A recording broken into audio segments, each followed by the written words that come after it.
The chamber was silent except for the low thrum of translation nodes vibrating through the air.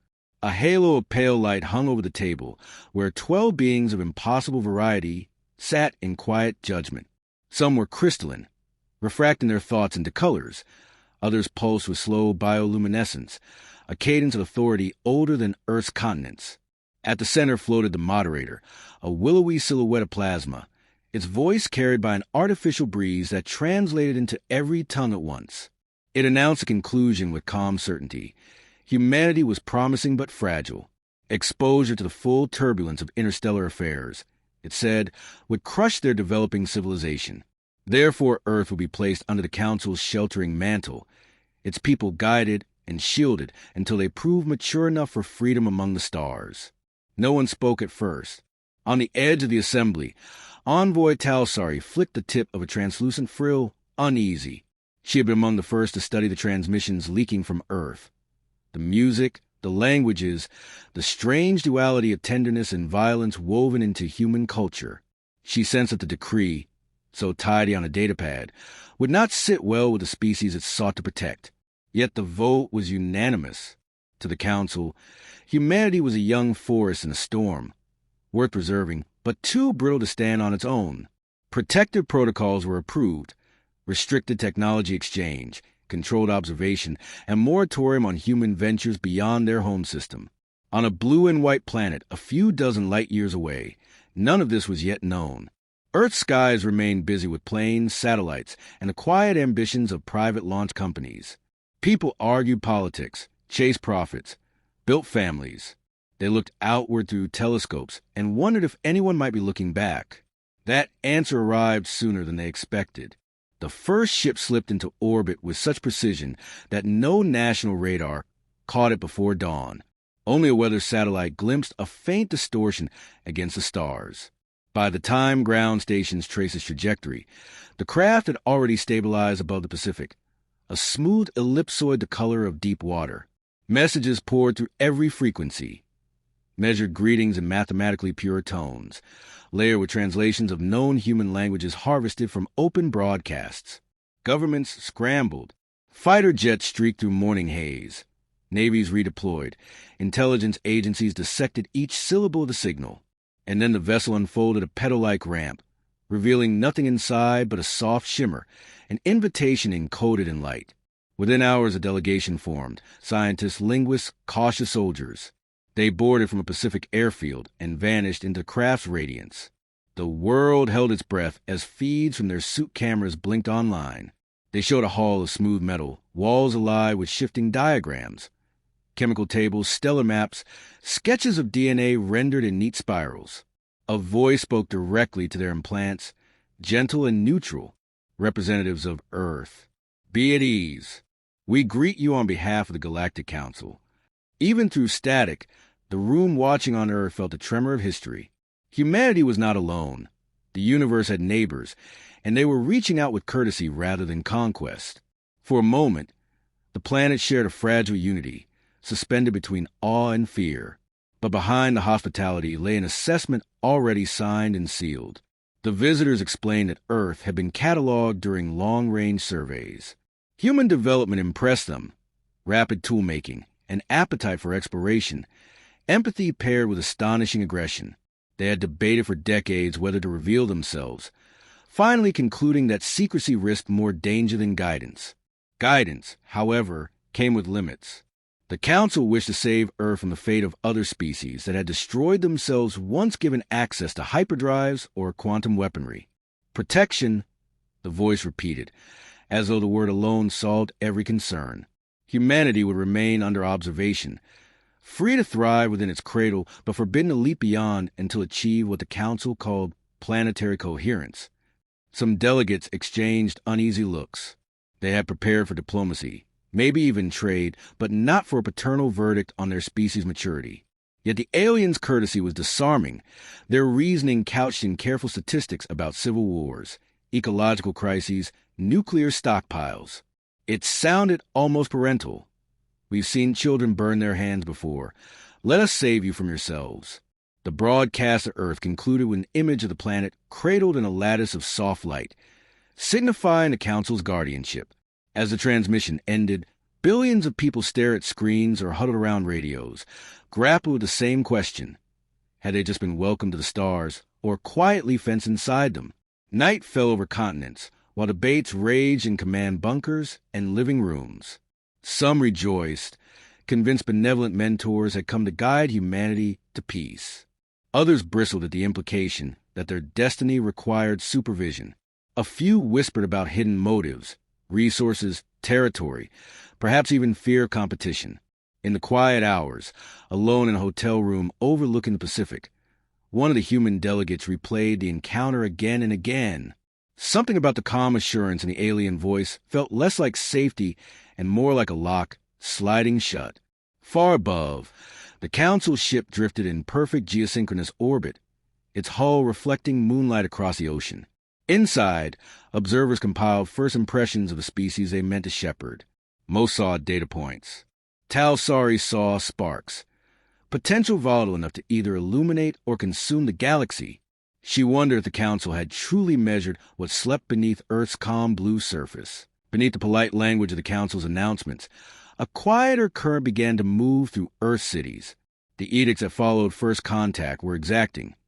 No propulsion beyond cislunar space, no development of weapons exceeding chemical propellants, every satellite launch registered with orbiting observers. Officially, these rules promised stability. Unofficially, they felt like walls. Humanity had always leaned against walls. Small teams in laboratories and workshops decided not to wait for permission. Engineers camouflaged prototypes as commercial satellites, hiding ion thrusters inside weather monitoring shells. Marine biologists built sensors for deep ocean research, whose processors were meant for off-planet navigation. Even in places where surveillance was strict, students repurposed university resources, calling their projects theoretical when they were anything but. The Council noticed the restless motion, but misread its purpose. Reports filed by alien monitors described humans as a species compelled to tinker, incapable of stillness. Talsari, reviewing these memos from orbit, sensed something more deliberate. The humans were not simply curious. They were rehearsing. On the ground, the first public debates took shape. Panels on global networks asked whether Earth should accept the role of ward or insist on equal standing. Some voices urged patience.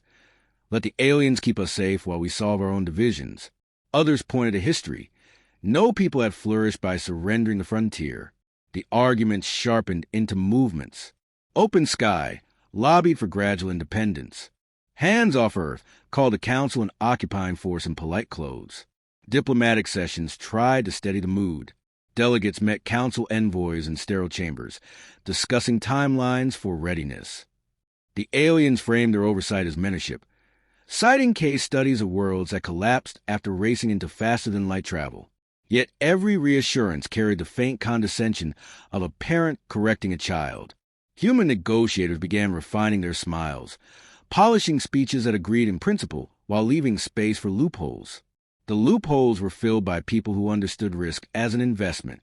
A former astronaut quietly gathered investors to fund propulsion experiments under the cover of lunar mining research. A retired naval officer offered training grounds where volunteers learned to operate drones designed for extreme weather mapping, though the machines bore suspicious resemblance to combat scouts. Across disciplines, a quiet consensus formed. If Earth waited until the Council allowed progress, it would never catch up. Beyond the immediate political friction, a larger question grew inside certain scientific circles. Why had the Council appeared exactly when humanity was preparing for sustained off-world presence? Their stated goal was protection, but protection from what? The archives they shared spoke vaguely of historical perils.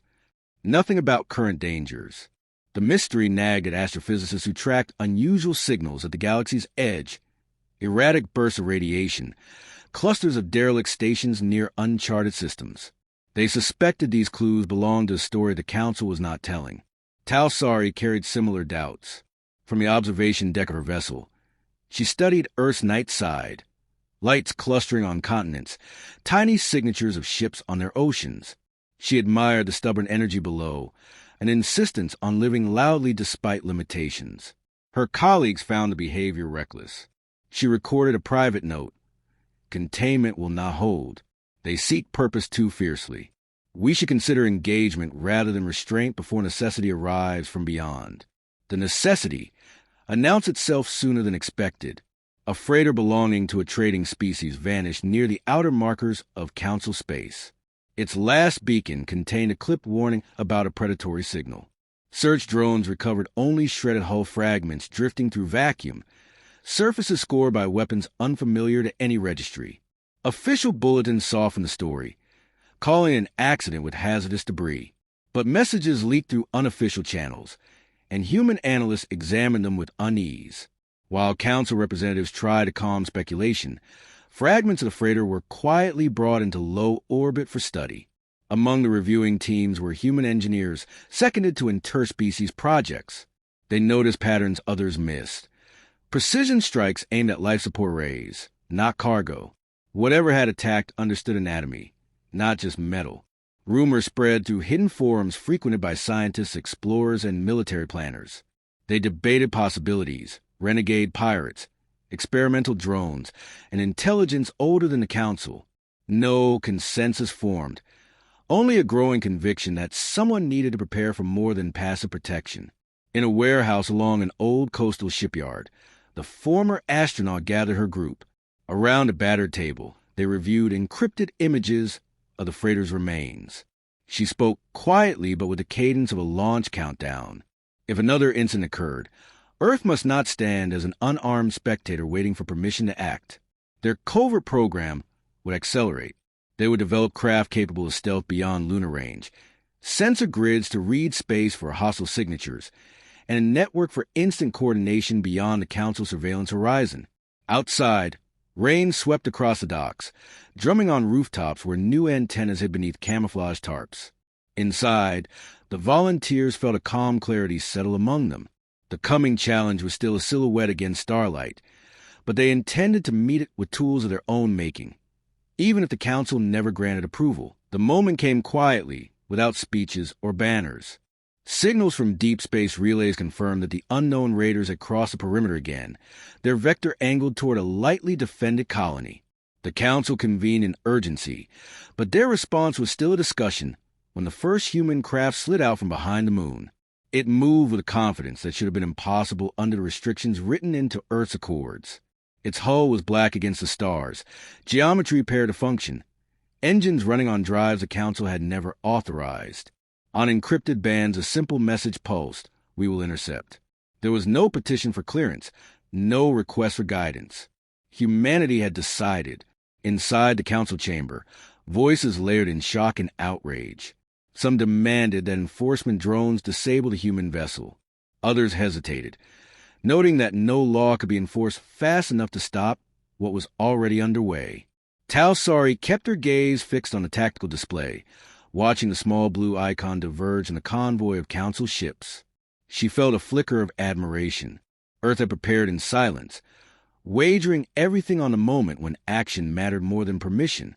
Below, the secret fleet emerged from ocean hangars and remote deserts. Sleek shuttles and modular corvettes, stitched together from scavenged components and innovations the Council had dismissed as too ambitious, climbed through the atmosphere. They carried crews chosen less for official rank than for nerve and ingenuity. Among them were scientists who had studied the scars on the freighter wreck, soldiers who had resigned rather than surrender initiative, and explorers who saw duty in venturing where others forbade. Command centers hidden under civilian facades lit up with telemetry. Data rushed across an encrypted lattice assembled piece by piece over years of quiet defiance. It linked ships, ground stations, and sympathetic technicians inside alien agencies who had watched the Council's caution curdle into paralysis. Together they formed a coalition held not by treaty, but by recognition that hesitation was now the greater danger. As the first human task force cleared the gravity well, they encountered a Council cruiser sent to interpose. The voice from its bridge was stern yet edged with worry.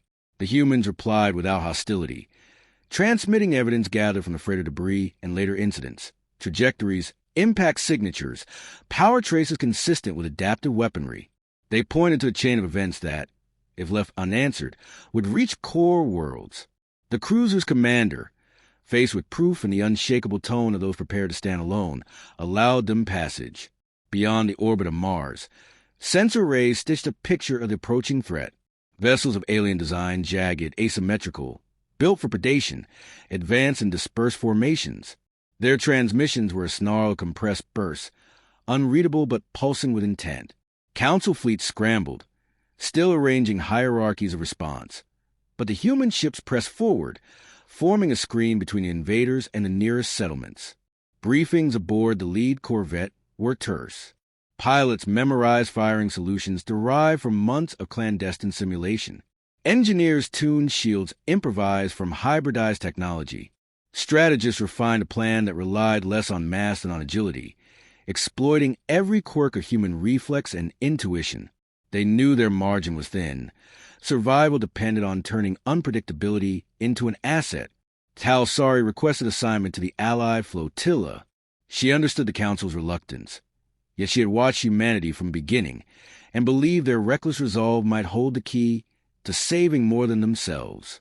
Permission came reluctantly, but she boarded a courier and accelerated to meet the insurgent defenders, carrying with her a silent hope that collaboration might succeed where deliberation had stalled. Night fell over Earth as the last support craft launched, their exhaust flaring briefly before disappearing into the cold.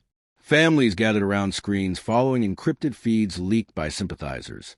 They saw not faces but silhouettes against control panels, voices steady as they described objectives. Protect the colony, contain the enemy, survive if possible. The images were raw, unscripted, a quiet contract between a species and its own courage.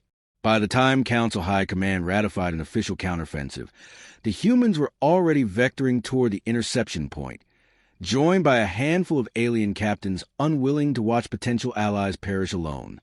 Engines burned pale arcs across darkness. Ahead waited the unknown force that had tested the edges of civilization and found them unguarded. Now it would meet resistance forged not in committee chambers, but in workshops, deserts, and deep oceans built by hands that refused to wait for permission to defend what they loved. Debris from the final battle drifted in silent spirals, a constellation of proof that the danger was over, or so most believed. Recovery teams moved methodically, cataloging fragments of the raiders' hulls, mapping energy traces, preserving shards of their strange alloy. Among the analysts assigned to study the wreckage was a joint task group drawn from Earth to Council and a handful of allied species that had stood with humanity in defiance of paralysis. In a secured chamber aboard an orbital platform, engineers laid out pieces of enemy circuitry on insulated tables. Much of it was scorched, but some cores still pulsed with a faint residual charge. Human cryptographers threaded scanners through the lattice of foreign code, noting architecture that behaved less like ordinary programming and more like an adaptive organism. A junior researcher noticed that every fragment shared a repeating structure and embedded rhythm, too regular for damaged artifacts. Weeks passed as they reconstructed fragments of data storage. Lines of compressed signals emerged, thin as whispers under heavy noise. When the patterns were expanded, they revealed coordinates scattered far beyond charted sectors, accompanied by encrypted command strings. Only one phrase, translated with cautious algorithms, repeated with clarity: Advanced Element Report. The raiders had not been acting alone. They had been scouts sending information home. The discovery shook the quiet confidence, settling over the galaxy. Council delegates gathered once again, this time with humanity seated at the center rather than the margins. Screens showed decoded maps radiating out from the original invasion corridor, red markers stretching to a void where no star should have been. The void was large, its edges riddled with weak radiation flares, signatures of enormous mass concealed behind interference fields. Arguments flared across the chamber. Some believed the data was a bluff left by dying machines to sow panic. Others, remembering how the Council had underestimated the first wave, urged immediate mobilization. Human representatives listened without speaking for several minutes. They had learned the price of hesitation, and when their spokesperson finally rose, the words were steady. If this is even half true, waiting will cost lives. We propose a reconnaissance expedition, fast and quiet, to learn what waits beyond those coordinates. The room fractured along old lines of caution versus action. Talsari, standing with a human envoy, reminded her peers how Earth's defiance had turned the tide when bureaucracy froze. "They have already proved they will bear risk for the sake of all," she said. "This is not arrogance. It is preparation." Outside the chamber, preparations began regardless of unresolved votes. Shipyards orbiting Earth and sympathetic colonies retooled production lines. Human engineers who had once hidden projects from the Council now worked openly with alien metallurgists, combining lessons from captured hulls with resilient local alloys. Quietly, a handful of veterans from the recent fight volunteered for duty again, their names recorded on a manifest that had no official sanction yet. On the surface of Earth, observatories tuned new arrays toward the strange void. Sensitive receivers picked up faint pulses buried under cosmic static. They did not resemble compressed bursts of the scouts, but something deeper, heavier, like sonar strikes through thick water. Each beat a slow confirmation that something immense was stirring beyond the galactic rim. Night after night, as instruments tracked the pulses, an unease spread through crews stationed at listening posts. The signals arrived with mathematical precision, as though a clock were counting down in a language older than stars. Analysts traced triangulations, plotting a moving source crawling along the hidden side of interstellar space, edging closer to known civilization. Back on the orbital platform, the task group presented its final assessment. The scouts had not been a rogue fleet or pirates. They were an extension of an intelligence still cloaked in distance. Its size remained unknown, but the density of data implied an organization spanning entire systems. Worse, one decrypted fragment hinted at timelines, cycles of harvesting and withdrawal, a pattern implying that the first assault had been nothing more than a probe to measure response. The chamber fell silent. For a moment, the war felt unfinished, the victory at the colony only an interlude in a longer story. Humanity, once judged too fragile for freedom, now faced the prospect of becoming the first line of defense for worlds that had doubted them. The Council could retreat into caution again, or accept that the same stubborn drive that had carried Earth through fire might now be the galaxy's best hope against what stirred beyond the stars. The Council chamber had never been so full. Representatives crowded to tears, translators flickering to keep pace with overlapping speeches. The air smelled of ozone from too many comms relays running at once. Holograms of the decoded coordinates hovered above the table, sharp red points stretching toward an emptiness the archives marked only as unsurveyed Volume 73. Delegates argued over the meaning of the data. One bloc insisted the pulses were relics of some extinct power, debris of an ancient network waking under random cosmic tides. Others doubted any coincidence. The timing aligned too neatly with the scouts' defeat. If something had been waiting to see how the galaxy responded, now it knew. Human envoys listened while the din swelled. When the floor opened, their spokesperson rose, voice calm but edged with urgency. They reminded the assembly that hesitation had nearly cost the colony weeks before. "We can treat this as superstition," they said, "or accept that a force capable of deploying covert raiders may also be testing the perimeter for larger moves. We propose reconnaissance, fast, silent, armed enough to escape if the void is hostile." Talsari spoke next, wings catching chamber light.